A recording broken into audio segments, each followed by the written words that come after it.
Hi, my name is Ali Shivji. I'm one of the principals at Optima Living, and I'm joined today by Dr. Adrian Wagg from the University of Alberta. We are here to talk about an interesting topic, one that actually applies to the entire family, to the entire age gambit, if you will, which is around how do you boost your brain health? Traditionally, people would think, okay, this might be a topic that's only relevant to seniors, but it's not. The reality is, if you want to truly think about brain health, you need to think about this from very early ages, because certain habits, certain practices, and or just certain preventative measures that you can take from an early age will help you as you age, versus if you are a lot older, you're then taking measures to almost, I would say, kind of you're almost band-aid solutioning it as opposed to actually thinking through different areas. So when we think a little bit about brain health and particularly how to boost brain health, I mean, Adrian, maybe I'll just throw it over to you about your thoughts on how does one start to approach that subject of how do I boost my brain health and what does that really mean? I think what we're probably looking at, as you say, is doing things from our 40s and 50s that both preserve brain health and then think about things that you might do to enhance what we call your cognitive reserve. So this idea of cognitive reserve is a buffer, where the insults of age, disease, or other things might be defended, if you like, a bit like a flood defense against the sea. Yeah. Clearly, by the time you get to 40, your cognitive reserve is partially there, and that's your educational background, the type of work you do, or the kind of intellectual activities in which you're engaged, all form part of that cognitive reserve. So it might be by the time you're in your 40s or 50s a bit late for rebuilding that, but you can preserve it. And therefore there are well-established healthy aging behaviours that can preserve brain health. The first one to think about is healthy heart. The same factors that influence healthy heart also influence healthy brain, and largely that's because of the things that lead to blocking up of the pipes of the blood flow. Yeah. If you lose blood flow, you lose brain cells. Your aging results in a slow loss of brain cells anyway. Unhealthy hearts lead to unhealthy brains. In a lot of cases, brain health, medicine, chiropractic, whatever it is, there are regulated, unregulated, there's information, there's fact, and that comes back again even when we think about this brain health part, to say heart health is a great part of the brain health part, but one thing that I've been learning a lot about is the impact of sleep on heart health. Mm-hmm. And that if you don't sleep well and sleep regularly, yep. And I think the number I've been reading now is like between 7 to 9 hours of sleep a night, mm-hmm. then you're really kind of compromising your overall body function, body health, and what that means in the long run, particularly for your heart, particularly for the blood flow, particularly for clearing out your brain, and all of those things play a huge role in that part. There was a stat that someone was saying to me the other day that said something like, if you sleep less than 5 hours a night, and again, I didn't quote the stat, but the chances are even things like a common cold, like your chances are increased significantly, for a period of time, and those things add up over a period of time. You have a greater level of circulating cortisol and stress hormones, which does lead to a reduced immune response to infection or other insult. Absolutely. Yeah. So we could talk about sleep hygiene completely differently. Yeah. Or it'd be great if we could get people to exercise enough, which is a good first starter for healthy hearts. And you look at the stats for that. 11% of over 65-year-olds do any regular exercise at all. And then do they do, and those who do they do the right exercise? Yeah, and I think we've addressed before the type and amount of exercise you do and how breathless you get depends on the thing you want to achieve. So falls and balance exercise is really important for older people because you can potentially prevent head injury, very different from heart health exercises where you want to get a little bit breathless to get your heart rate up. Absolutely.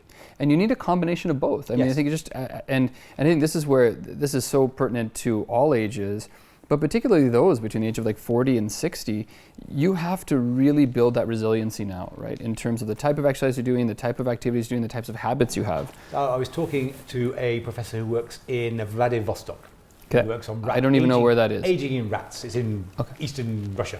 Fair. Okay. And he's doing some work on a drug which is used for diabetes and its effect on tumour suppression in rats. And we were talking about models of aging.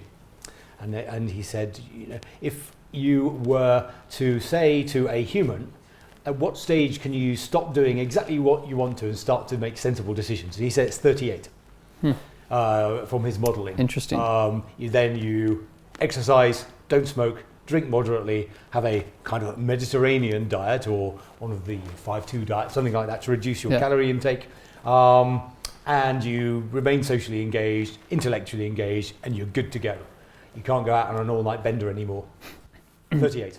That's interesting. So, past that. Everyone above 38, this is now a relevant webinar for you. So let's start making sure that you're looking at that. I mean, I think it's if we finish off on sleep, because there's so many other parts there. I think the sleep part, not only is it the 7 hours, but I think your point of the sleep disturbances is really important, and people don't always think about that. Be it the light, be it the sound, be it the different things that may disturb you at night. I know that.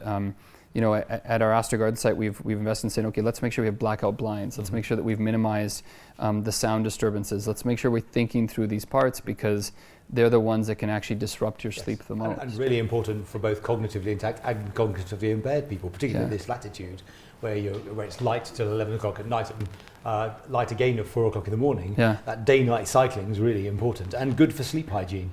And as you said, no screens, no disturbance, sleep, bed is for two things, sex and sleep. And that's it. Sometimes at our residences, people say, can I have a TV box in my room?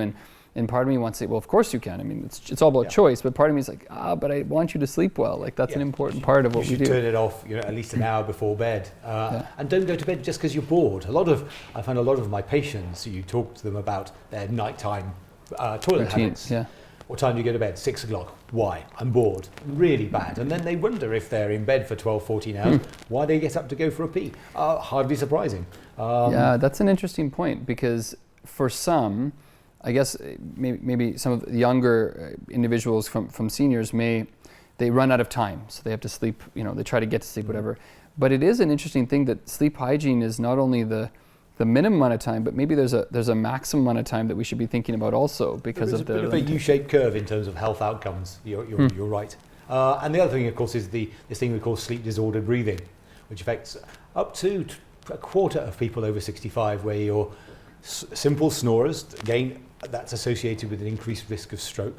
But people who block off their airway at night, their oxygen level in their blood falls, they wake up transiently, then fall back to sleep repeatedly. There's to bring in a bit of culture from Dickens, the Pickwickian syndrome of obstructive sleep apnea. And that's treatable with one of those CPAP machines. The CPAP machines, and reverses the effects. These people are crotchety, tired, falling asleep in the day, really reduced quality of life. And for working age people, more absenteeism, lower productivity has huge impacts.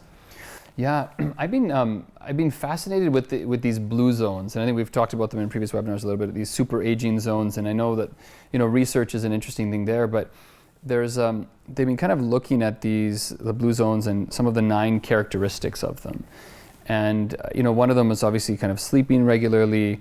There's things about movement and food and other stuff, but I was also intrigued by one aspect, which was the downshift. They basically talked about how people, to be able to keep both sane mind but also quality of life, they still have stress, but they have a fixed is the wrong word. They have a regular routine for downshifting.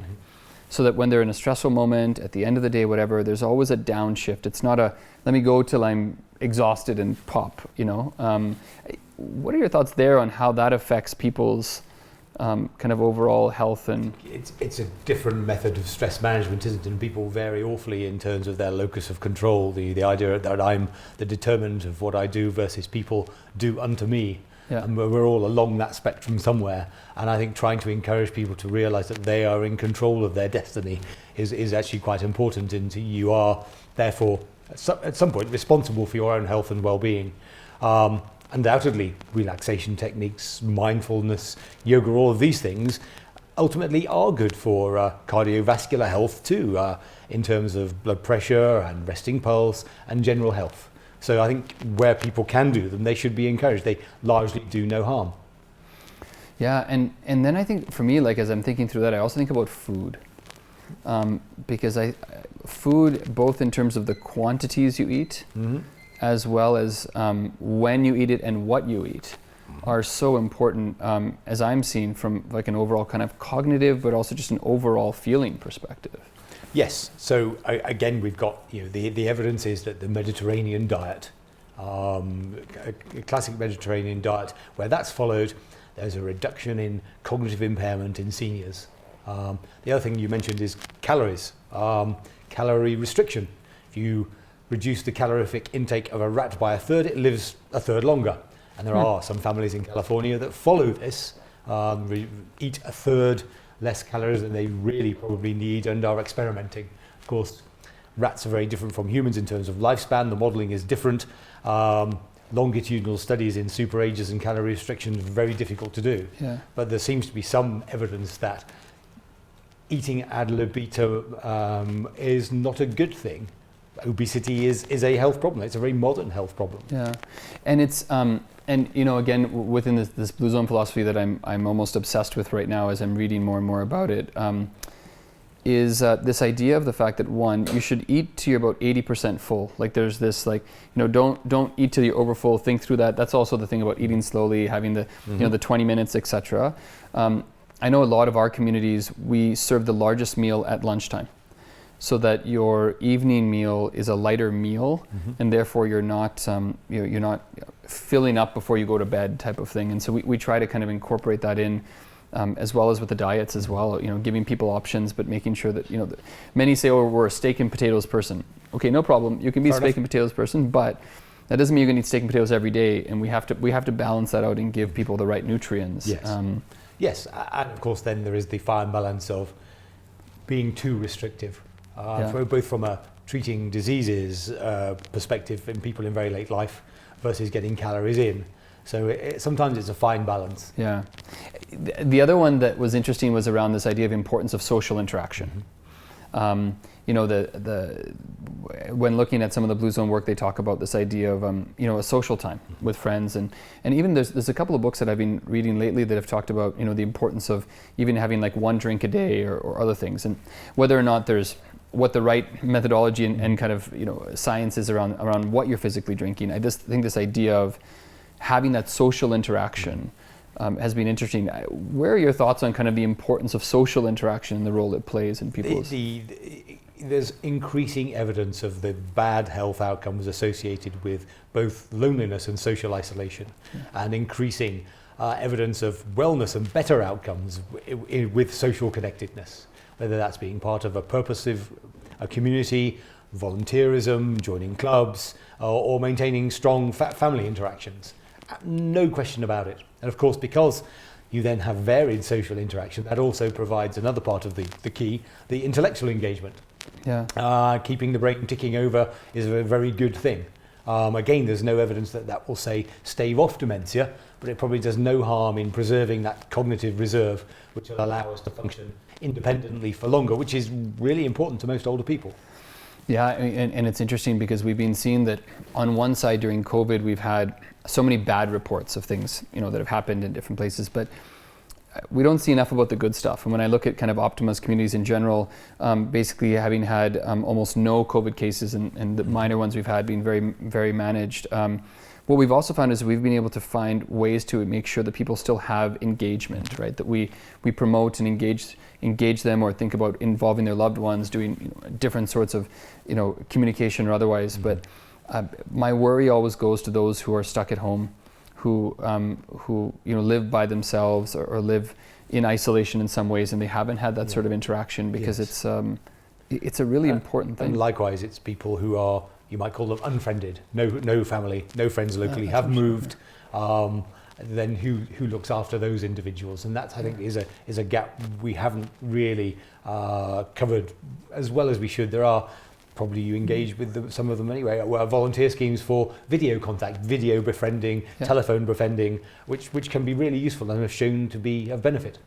Yeah, it's an interesting point. I mean, one of the things that we're doing right now as we get ready for Astor Gardens and Wisteria Place opening up is we're actually starting to look at how do you do speed dates amongst our residents, our residents that are giddy to move in and just waiting to be able to get the keys type of thing.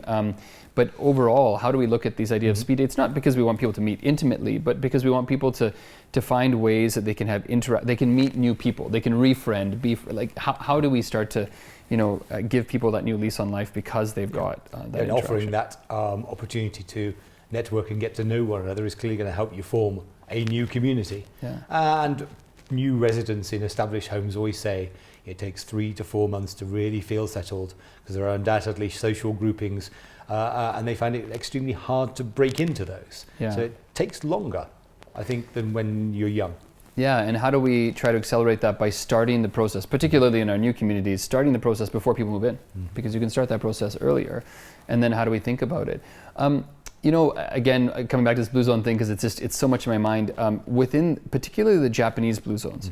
And our site in BC, Wisteria Place, is a community that is adjacent to the Japanese Buddhist community temple, and in working with the Japanese community. Well, in Okinawa, they have these things called moais. And the moais are a group of people that you're effectively born into a moai of 5 people or 6 people that effectively care for each other, look out for each other for your entire life. And while that was a very Japanese term, it seemed like in a lot of the other blue zones, there was this continual concept of a group of people that you interacted with regularly, that looked out for each other, engaged with each other, had that place that you knew you could turn to. That social interaction, what happens what happens to people when they age and they start to lose that? Like, how have you seen people try to regain that sort of? Clearly, we see people who are active, outgoing, purposive, motivated to go and seek new connections, and the membership of our community senior centres are good examples of that. But for every one of those people, there are probably 7 to 8 more who don't do that and don't have the same connections.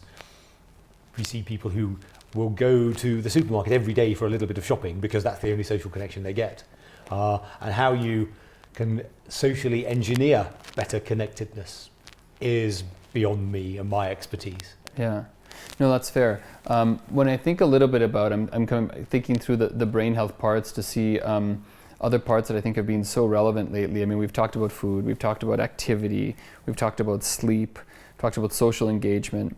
I mean, maybe we should spend some time a little bit on what are your thoughts around the role of the caregivers? And what I found interesting is that, one, the role of the caregivers play a significant role on those who need care.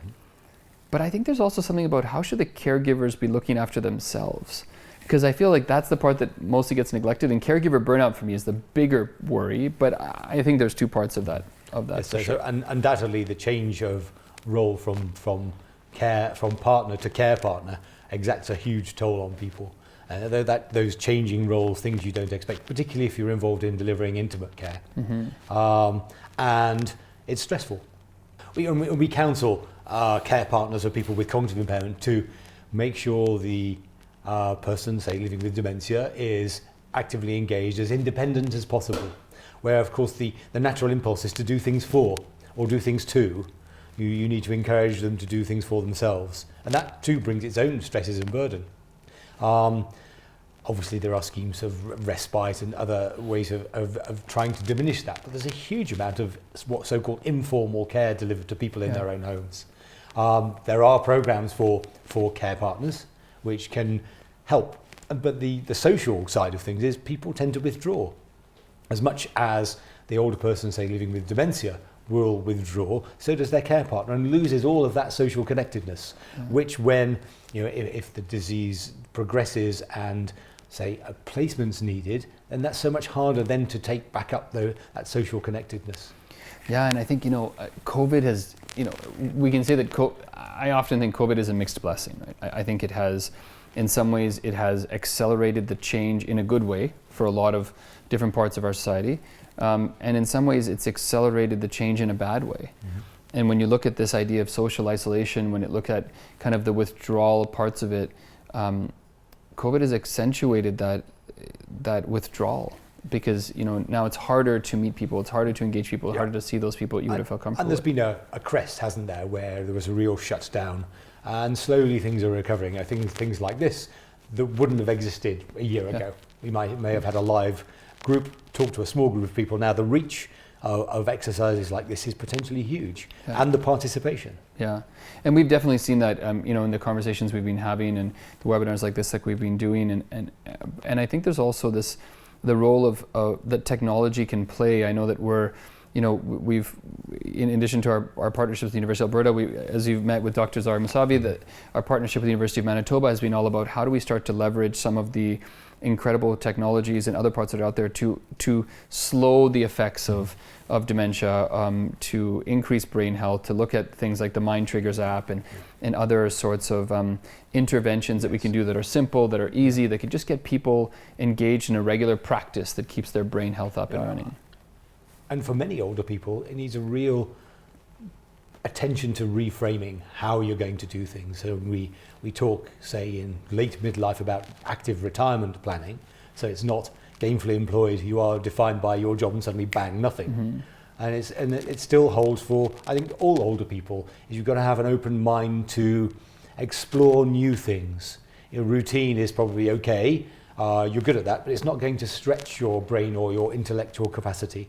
So learning new things, taking up new activities where possible, where you're able to do so, is really important, even if it means changing the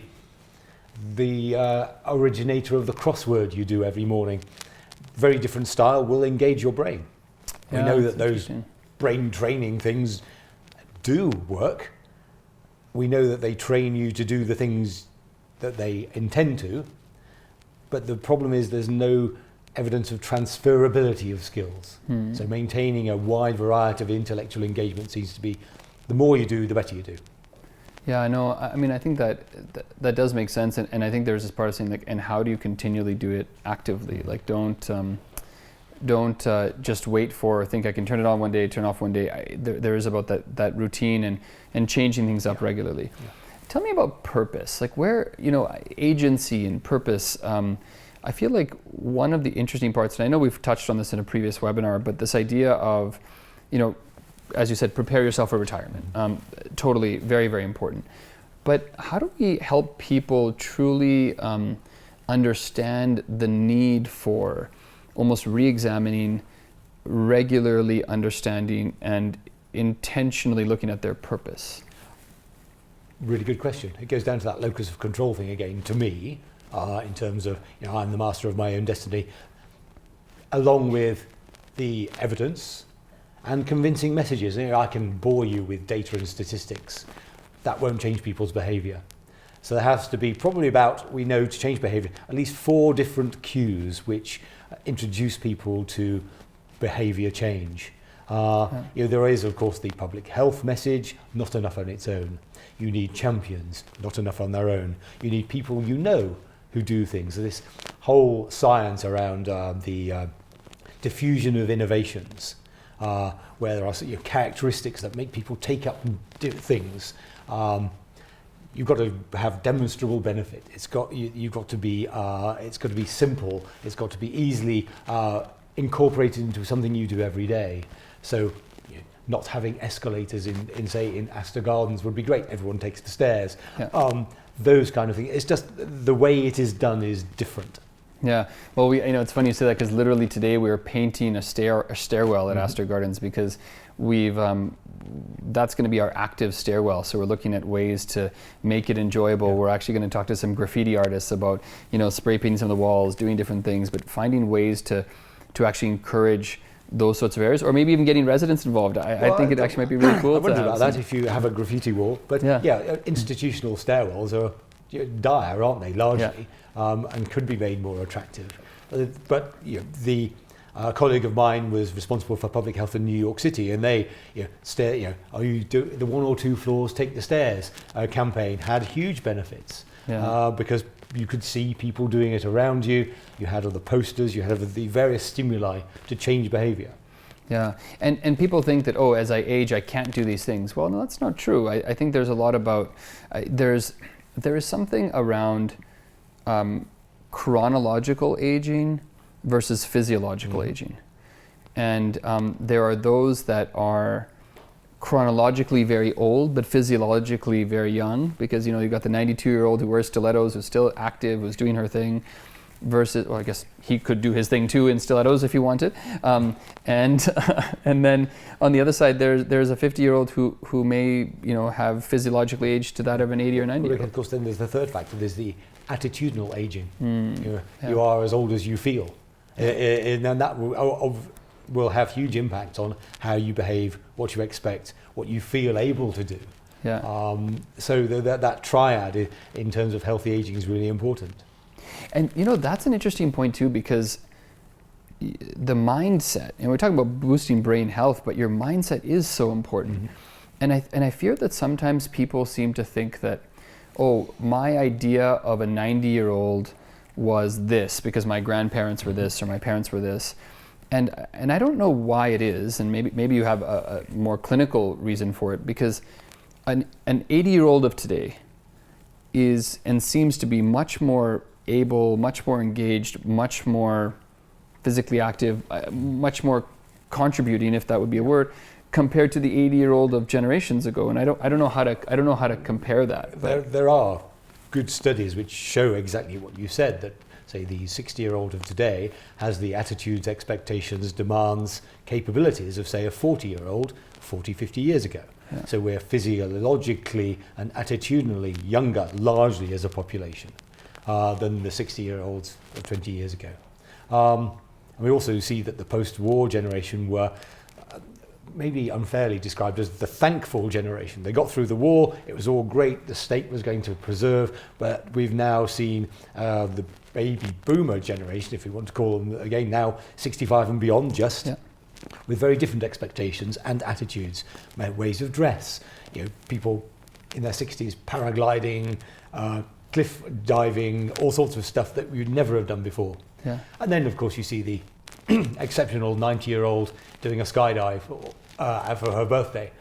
They are the exceptions, but probably won't be the exceptions in the next cohort. Yeah, and I wonder if that message should be one that we push very hard, which is, why don't you aim to be the 90-year-old who's breaking those barriers as opposed to the 90-year-old who's never able to, right? And again, not pushing people out of their comfort zone, but more about saying, we have to change our mindset. And I think that's for every age, about what is possible, and stop linking it to age. Yeah. Good for the 50% of, say, 70-year-olds who don't age with coexisting disease or an illness which affects their everyday life. Yeah. So there's clearly somewhat of a dichotomy between robust, healthy aging and then people who are aging with some form of chronic medical disease or condition with which they have to deal, and which needs quite a lot of input on a day-to-day basis. Yes. And how you manage that and the expectations of those people, and how you encourage them to take advantage differently, because I think we're dealing with people with a very different mindset. Yeah. Some people live their chronic conditions. When I think through this, and when our teams think through this a lot, we think about this idea of saying that your chronic conditions, your medical conditions, they should be things that you look at almost like the gas in your tank, in your car. To say, look, there are things that have to be handled. You have to handle the chronic conditions like you have to put gas in your car. But the driving experience is not dictated by the fuel in your car. The driving experience is the dashboard, the steering wheel, the music, etc. And how do we help, particularly when people are residents within our communities, how do we help take away the limitations that otherwise, if they're living by themselves, would be difficult to do, so they can live their best lives, right? And how do we do that on a regular basis? And it's something that we think about every day. But it's interesting how people don't necessarily realize that they could actually do so much more with their lives if they weren't burdened so much with, oh, what am I going to eat?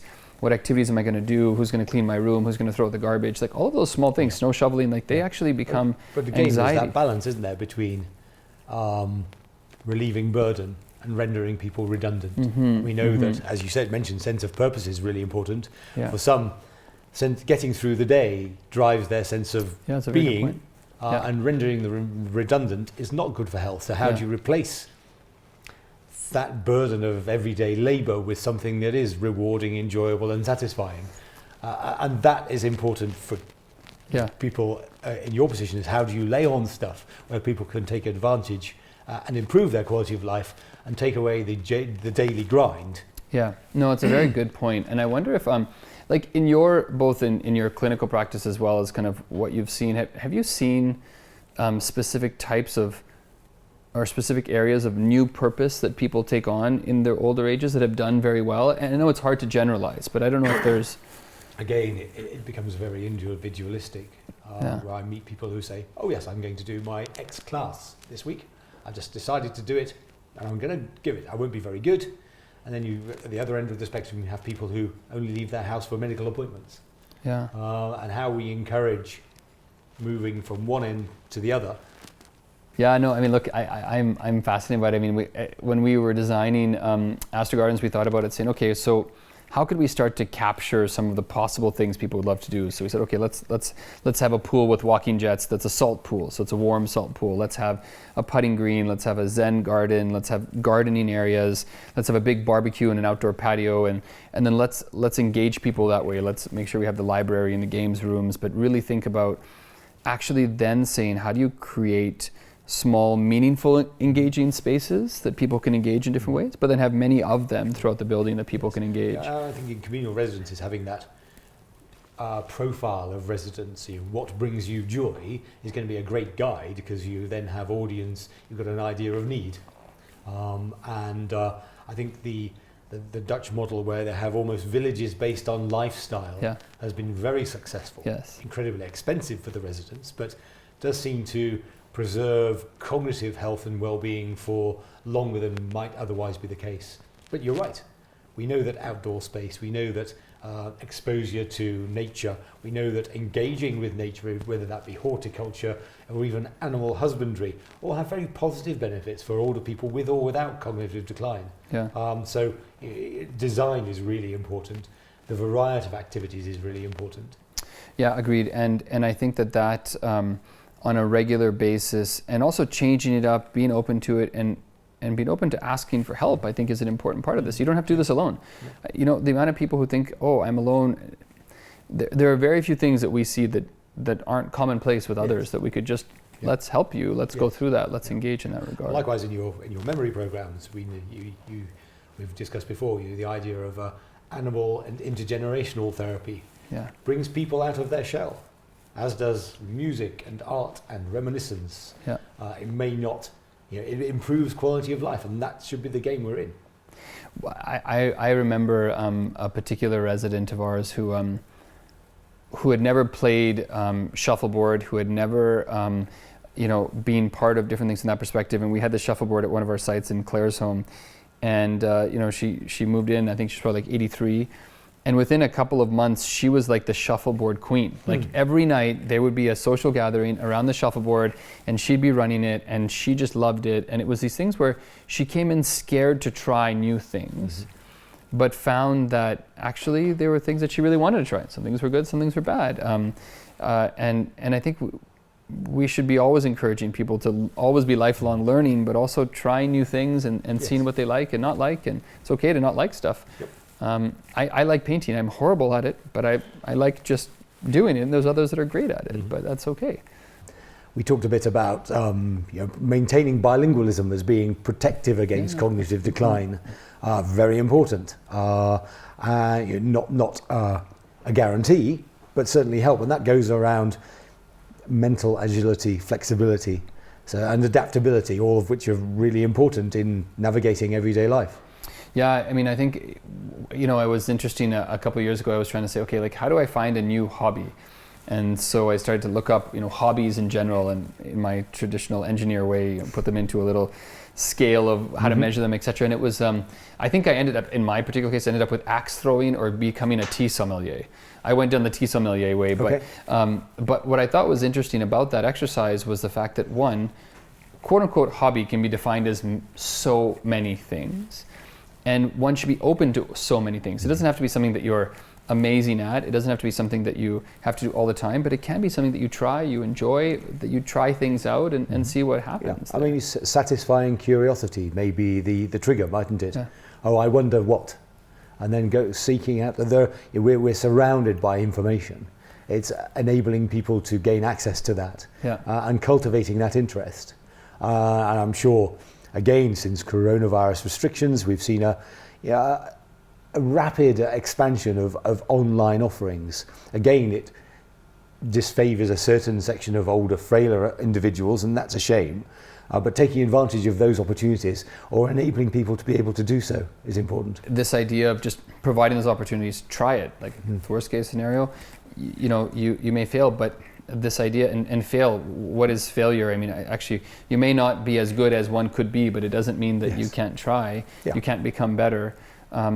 But it is this idea of saying that the hobbies, and particularly when you're trying new things, you're sparking your brain to look at it in different ways. You're building those synapses. You are re-energizing different parts by doing that, and that in itself is a very important part to how to boost brain health. And again, in the studies, you can almost count the number of so-called intellectually stimulating activities you do cumulatively, and the more you do, the better. But you only need to do one, and it might only be a word search or something different every day, and that's enough. Other physical activities, that people say is good for brain health. I mean, part of it maybe for me goes back to the science of saying that it's about how do you actually just increase oxygen, and when you go back to that healthy heart, healthy brain. Great paper just published this week, actually validating that, and not unsurprisingly, because it's a manifestation of vascular disease, and by preserving the blood supply to the brain and the heart together, the same factors are there. And that doesn't mean supplementing yourself with omega-3 or krill oil or anything else. That means a healthy, balanced diet and physical exercise. And we mentioned two of the components of physical exercise. We forgot the third, which is around resistance exercise to preserve muscle mass, so you can do those things in the first place. Yeah. And those things are just so important, and they're not stuff that you turn on, turn off. You have to have a regular kind of routine of these activities. Absolutely, and you don't use it, you lose it is quite true. So you should do what you can do for as long as you possibly can. And I was talking to someone just yesterday actually, and they were talking about this idea of how there are some that basically will work out like crazy for 2 months to go on their Mexico vacation, and then for 10 months they don't do anything, and they do this again in this repetitive exercise of up and down, which is actually not very healthy, versus if you can get to a good point of health, and then to maintain it is actually a lot easier than trying to start and stop, start and stop, start and stop. Yeah, that's I suppose what you described as high intensity interval training, except the interval's 11 months, which isn't so good. But changing habits is difficult. But there is evidence of the benefits of exercise, regardless of when you take it up, can be great. Trained individuals do better than non-trained individuals. They don't have to be trained all their life. And I think that there's easy and simple ways that we try to encourage that kind of physical activity every day at our communities, right? Be it and purpose, getting people to be actively engaged in how we're going to figure out our gardening, what we're going to do landscaping wise, what are we going to do food wise, what are we going to do in different activities, but how do we engage people to be part of those things? In fact, we were just involved in a trial around preserving mobility in nursing home residents, so a frailer group than would be at Astor Gardens, and simple things like not serving drinks at the dining table was one of the things they decided. So you had to get up go get it. And go and get your drink for a bar, or they had people serving other people to preserve mobility. Really inventive things you can do that make a difference within the capabilities of the residents. One of the things we have done at the university is the program which we've called SHAPES, which is supporting healthy aging by peer education and support. We've taken volunteers from the community, often older people themselves, and we've helped them to deliver modules on healthy aging. And they deliver that to other interested older people. And we've demonstrated that you can change behaviours, and those changes are sustainable for up to a year. And so what we're doing now is getting our peer educators to train other older people to do the same modules. It's been interrupted, of course, by coronavirus. We're just changing the modules for online delivery. But each module is 3 months. The 3 modules for healthy brains, healthy heart and healthy bones last 3 months. There's a 4-week period of each where you have one didactic kind of talk about the evidence and what you can possibly do, and then 3 discussion groups around obstacles, opportunities and barriers. And it works really well. So if we can get satellite SHAPES programs it could potentially go viral is a bad thing, but spread, which is important. Yeah, it's interesting that word "go viral" has now a new meaning, doesn't it? But quite. But I think that's an exciting program and one we'd love to help with as we think through. Yeah, how do you the peer-to-peer engagement is actually a huge part of how around the world you've seen as people age, people preserve a lot of kind of great kind of energy, engagement, motivation, purposes. In the U.S. they have these things called NORCs, which are, and actually it's not just the U.S. now, but naturally occurring retirement communities. But it's really where these seniors are. People are getting together and saying, okay, I'm going to provide this. I'm going to cook. I'm going to drive. But they rely upon each other. They work with each other. They create these communities, and then you see a lot of these intergenerational communities again, where it is around purpose, engagement, and also just free flow, right? But free flow in a way that allows everyone to feel like they're engaged and that they're doing something of value. Yeah, and the idea behind the Shapes program was, you probably heard of the so-called expert patient, which is a bit of a doing unto you type of program, where the expert patient's been seen as the arm of the medical establishment. We wanted to get away from that. Okay. And we got peer educators. We thought initially they'd all be retired nurses and doctors and teachers and things. Absolutely not. We had truck drivers, people who worked in factories, all of whom undertook a presentation skills course because they wanted to, and have been incredibly keen in delivering their programs and wanted to do more. I'm constantly fascinated by how much there is to learn from every person you meet if you take the time to do it, right?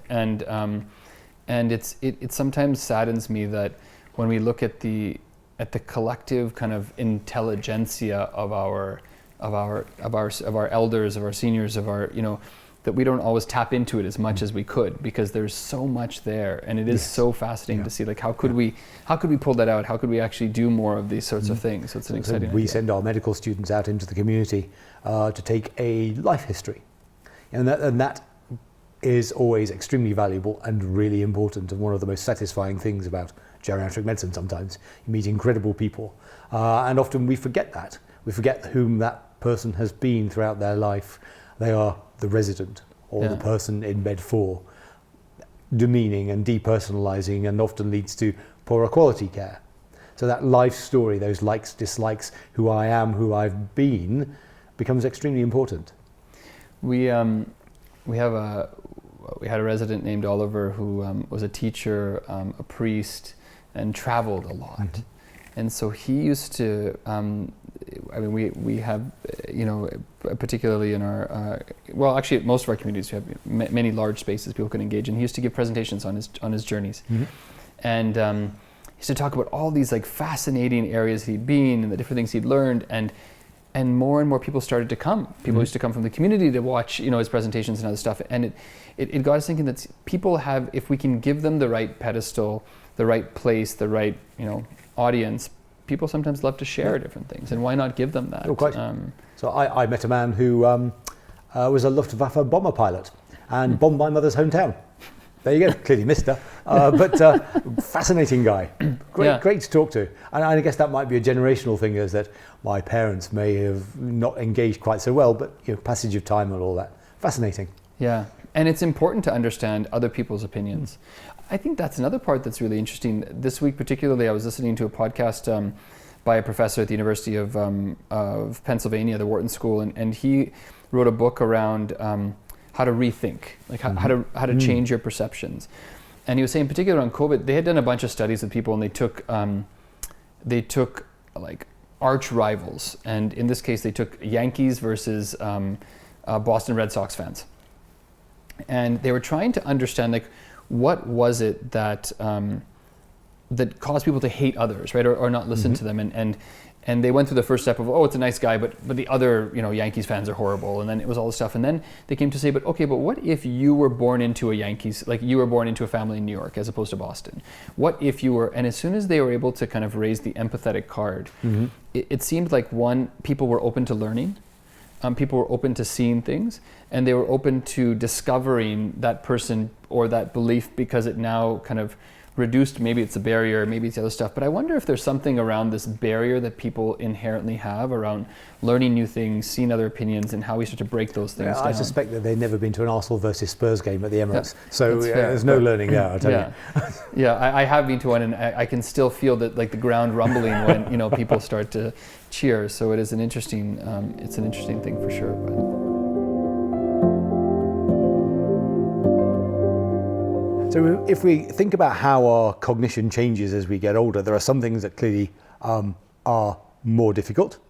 For instance, it takes longer to learn. Some of our visual, spatial awareness may not quite be as good. Our reaction times are a bit slower.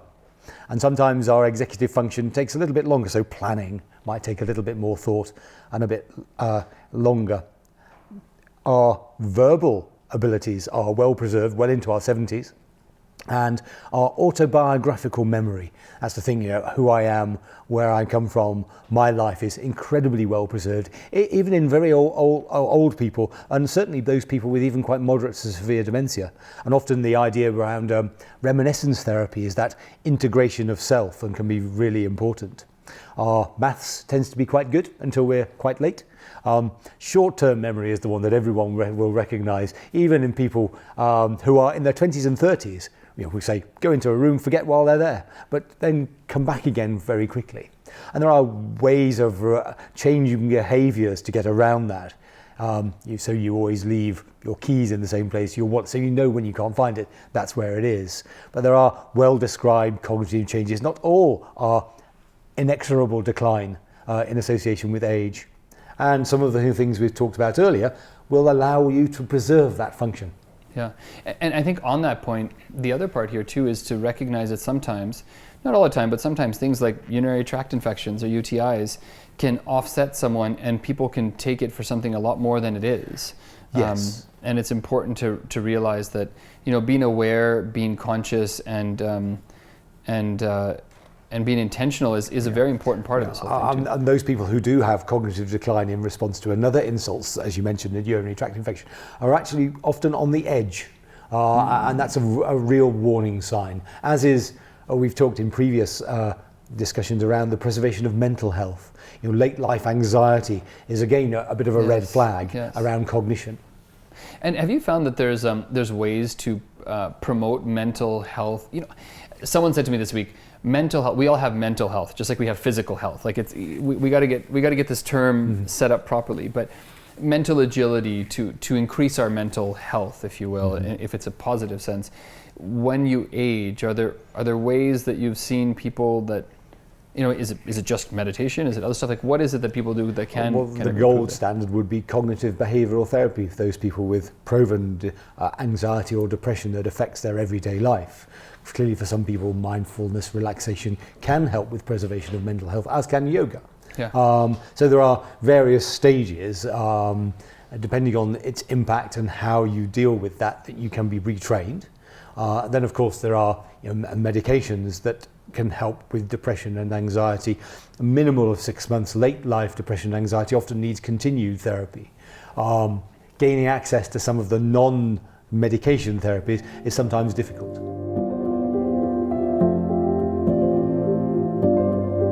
So I think as a family care partner, we've all got our role to play in the preservation of our loved one's mental health. Yeah. Firstly, if we are a spouse or live-in partner, it'll be better anyway.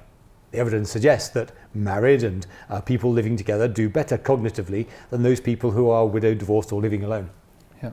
And again, we've seen a huge demographic change in the number of people that are living alone, hence the importance of things like this. I think the idea of not rendering the older person redundant is important. For the preservation of autonomy and independence wherever possible, again, important. And not accepting a quiet life. It may be great turning on a game show and leaving somebody for 6 hours in front of the television. Not going to do them any favours. Yeah. Makes it easier for you. Maybe you can engage other services, either voluntary or statutory, to engage that individual when things are too much for you, but you should be engaging them wherever possible. Yeah, and I wonder, we live in a society, we live in communities, we live in families, we live in by our own human nature, we are social beings. And I think we all have that responsibility, as you said, not only just to our families, maybe to our neighbors, maybe to our communities, but to engage those around us. But I think there's also something about saying that while we're engaging those around us in a meaningful way, to also not give them a silver spoon. I think there's something about, as individuals age, they have to have their own agency. We have to help them too. But there is something about this idea of saying that, just because one is quote unquote old by whose definition? And you are ultimately as old as you think you are, as old as you want to be, and we have to push people to do that, if nothing else. But we have to realize that just because we may be far away, COVID has allowed family members, friends, loved ones to engage with those that are far away from them in a more meaningful way than they did in the past. And there are new ways to do that. And why not take that opportunity to do it?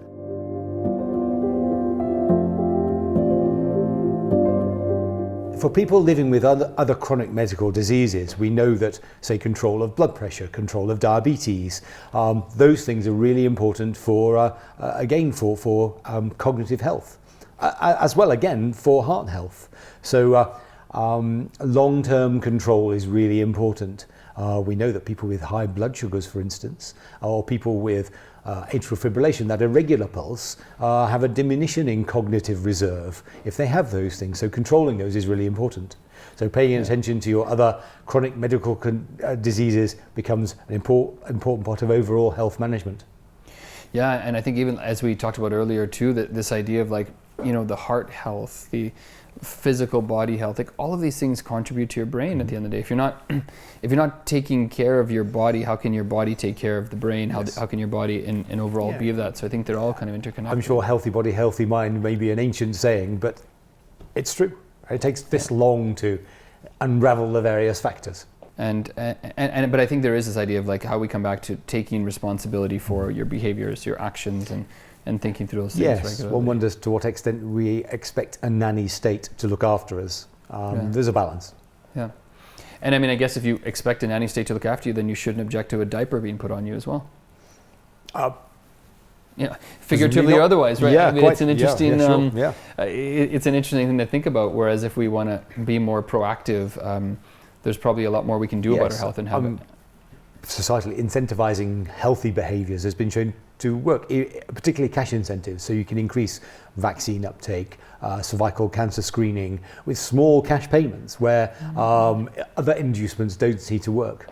So can people have a health bonus for showing evidentially that they are engaging in these things, and you have a reduction in their health premiums or a slight incentive to do that? I don't know. What if you put a Canadian spin on it, we can give everyone a Tim Hortons gift card. That'd be a good idea.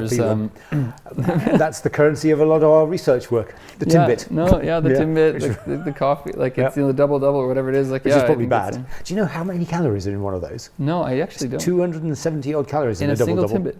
Wow. Well, that packs a Canadian punch for you, but wow. But becoming aware. So I guess all these things around nutritional advice on everything is a good thing. It's a visual reminder. It's just another cue. Yeah, as long as people take them. But there is also then a responsibility to think about, well, what are some of the healthy alternatives we can give people? But if you say go to Starbucks, you've got all the calorific information there. Yeah. You think, I'll have a latte. I haven't had a latte for about a year because I look at it and think, that's 250 calories. That's an eighth of my calorific intake for the day. I'll have a Pike Place, please. Yeah. Instant inducement. Yeah, I know, and you're right. I think if we continue to do those visual cues, everything from the physical activity to otherwise, it's helpful for sure.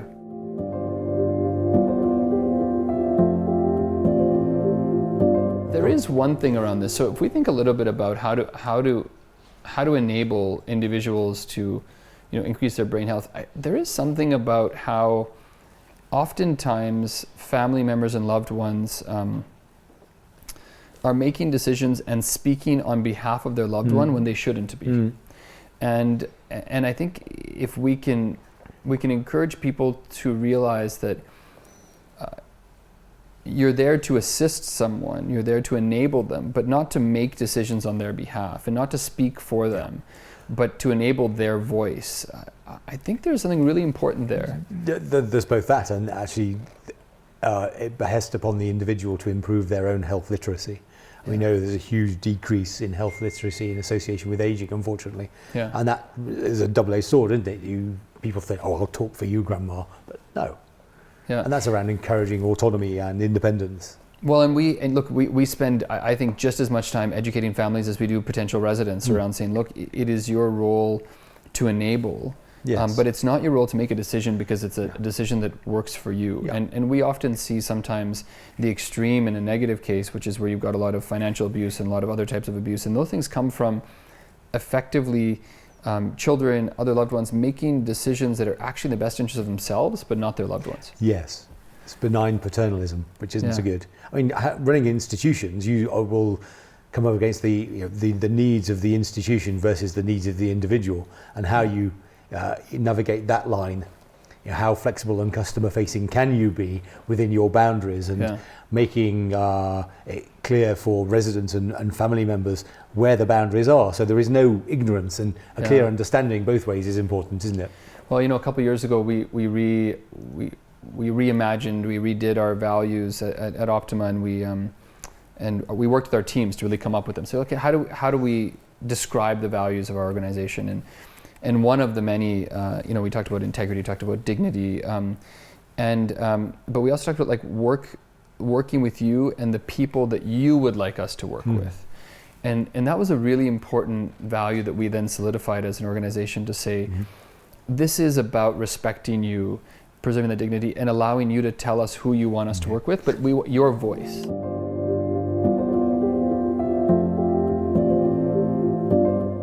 If we think through the conversation we have today, it's really been about, okay, if we're going to truly look at boosting our brain health, we have to start to increase our behaviors, our ideas, our intentionality on the things that we're going to do to change our behavior. And we also have to increase our understanding that our behaviors directly will correlate to our physical, mental, and health in the future. And I don't think it's ever too late to change, but it's important to recognize you have to change. You have to be open to those sorts of things, because if you don't, all the things we talked about today are going to be irrelevant, and you're going to sit there and you're just going to get worse as opposed to actually doing something in a better way. Yes, and the level of evidence for each of the things we've discussed about is slightly different, but you can pick off the really hard and fast things and encourage you to do the things for which there isn't great evidence, but there is an association between doing it and having a better outcome. And as you say, it's never too late to change, and if we're really going to address this seriously, this idea of preventive geriatrics, 45 and beyond, start doing it now. And take responsibility.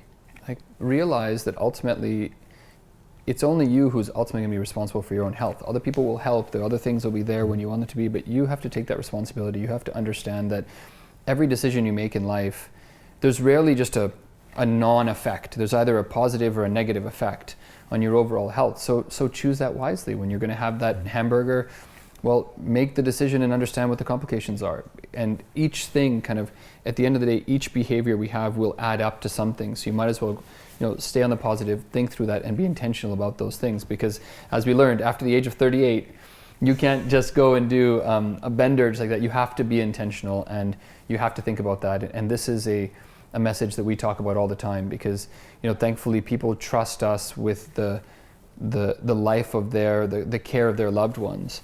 And unfortunately, there's sometimes loved ones that we are now responsible for, that we can do very little for other than comfort, as opposed to others. If we can meet people within Optima communities at a more active, engaging age, or that they've come with that mindset, then we can help further that mindset into what they'd like to do, and that starts at a very early age. And so, the message, if nothing else, from all of this is, be proactive, have agency, enable people's voices, and let's find a way to enjoy and allow people to have their best life possible. And if we can do that together, and we can engage the people around us, we can ask for help, we can come to places, be it Optima or otherwise, where we can leverage and take away some of the barriers, then people have a better sense of boosting their brain health, boosting their quality of life, and ultimately enjoying their life in a way that's meaningful.